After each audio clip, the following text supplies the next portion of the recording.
Hi hello friends, నేను రేణుకా దేశ్ముఖ్ని. చూడండి నా కూతురు ఎలా ఆడుతుందో. 2 రోజుల నుంచి తొట్లలో కూర్చోవడానికి తను ఏడ్చింది ఫ్రెండ్స్. నిజంగా అంటే టైం అయిపోయింది నేను వంట చేసి వచ్చే వరకు అమ్మాయిల దగ్గర. కానీ రిక్వెస్ట్ చేసి మరీ ఆ గార్డెన్ ఆంటీని కొంచెంసేపు కూర్చోపెట్టానండి ఆ అమ్మాయి నవ్వు చూడడానికి. తను మాత్రం చాలా ఏడ్చింది, కానీ ఇప్పుడు మాత్రం చాలా హ్యాపీగా ఫీల్ అయింది తను ఆడుతూ.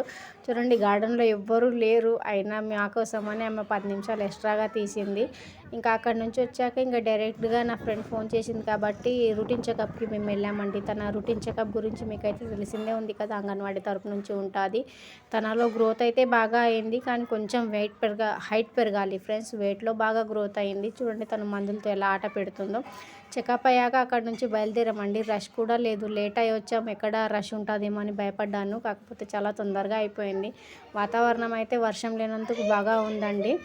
ఇంకా ఇంటికి వచ్చాక సాయంత్రం అన్నం అంతా తిని పని చేసుకున్నాము. కానీ మా తమ్ముని బర్త్డే ఈరోజు, అంటే సాయి మా బాబాయ్ కొడుకు, మా ఇంటి పక్కలే ఉంటాడు. తన బర్త్డే సెలబ్రేషన్ చేసాం మేము. ఇలా చిన్నపిల్లల మొహంలో నవ్వు చూడడానికి ఈ బర్త్డే సెలబ్రేషన్ ఎంత అందంగా ఉంటుంది చూడండి. వాడైతే చాలా సైలెంట్ అబ్బాయి, కాకపోతే చాలా మంచోడు నిజంగా. అంటే తను ఎంకు అని మా తమ్ముడే, ఈయన మా బాబాయి.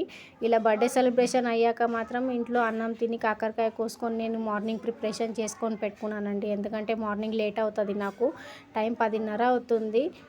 మార్నింగ్ తొందరగా లేచి స్నానం చేసి ఇక పూజ చేసుకొని నేను ఇలా రెడీ అయ్యి వంట చేసి కాకరకాయ అయితే ఇలా సింపుల్గా చేశాను. మీరు ఎలా చేస్తారో తప్పక కమెంట్ చేయండి. మీరు నైటే కోసి పెడతారా లేదా మార్నింగ్ చేస్తారా, అది కూడా తప్పక కమెంట్ చేయండి. వీడియో నచ్చినట్టయితే లైక్ చేయండి, షేర్ చేయండి, సబ్స్క్రైబ్ చేయండి.